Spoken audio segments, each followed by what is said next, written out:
আসসালামু আলাইকুম। রপ্টের সাথে আপনাদের সকলকে স্বাগতম। সঙ্গে আছি আমি রাকিবুল হাসিব রাফিন। বড় চমক দেখিয়ে বাংলাদেশ তাদের বিশ্বকাপের জন্য দল ঘোষণা করেছে।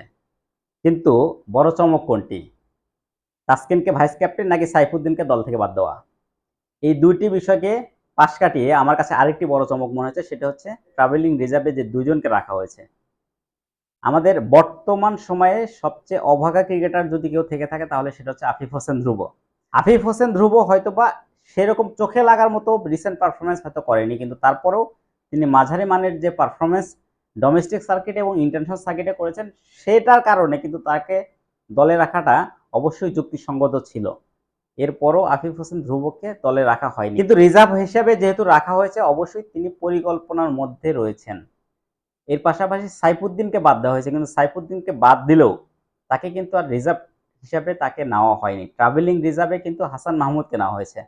এক্ষেত্রে একটা বড় একটা সিদ্ধান্ত টিম ম্যানেজমেন্ট নিয়েছে বা নির্বাচক প্যানেল যেটা নিয়েছে সেটা তাদেরকে অবশ্যই সাধুবাদ জানাতে হয়। যদি কোনো কারণে ইনজুরিতে পড়ে কেউ, হাসান মাহমুদের প্রয়োজনীয়তাটা হয়তোবা বাংলাদেশ সেক্ষেত্রে গ্রহণ করতে পারে।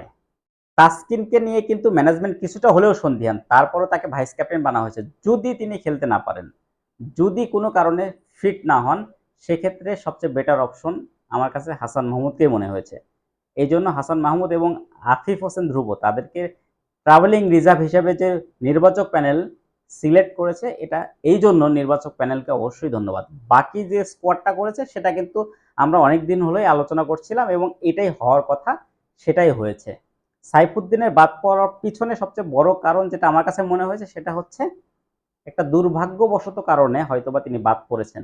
সাইফুদ্দিন যদি লাস্ট ম্যাচটি জিম্বাবুয়ের বিপক্ষে না খেলতেন বা সেই ম্যাচটা যদি বাংলাদেশ জয়লাভ করতো তাহলে কিন্তু সাইফুদ্দিনই টিকে যেতেন। বা তানজিম সাকিব তিনি যদি হয়তো লাস্ট ম্যাচ যদি খেলতেন, সাইফুদ্দিন যদি আগের ম্যাচটা খেলতেন তাহলে সাইফুদ্দিনই টিকে যেতেন। এক্ষেত্রে খুব বেশি অবদান তানজিম সাকিব বা সাইফুদ্দিন কেউই রাখতে পারেনি। তারা তাদের নামের প্রতি সুবিচার করতে পারেনি। তারপরও ভাগ্যবশত সাইফুদ্দিন বাদ পড়ে গেছেন। এক্ষেত্রে হয়তোবা কোচেরও একটা পছন্দের বিষয় থাকে, সে কারণে সাকিব হয়তোবা এই যাত্রায় বেঁচে গেছেন। সাকিবের হাতেও কিছু অপশন রয়েছে, সাকিবের হাতেও বেশ কিছু এক্সট্রা অর্ডিনারি ডেলিভারি রয়েছে, যে কারণে তার ভিতরে হয়তোবা টিম ম্যানেজমেন্ট এমন কিছু দেখেছে যে সাকিবও বাংলাদেশকে ভালো কিছু দিতে পারেন। যাই হোক, এটাই বাংলাদেশের স্কোয়াড। যে 15 জনের দল আজকে ঘোষণা করেছে সেটা নিয়ে বিশ্বকাপ খেলবে বাংলাদেশ, তাদেরকেই সাপোর্ট করতে হবে।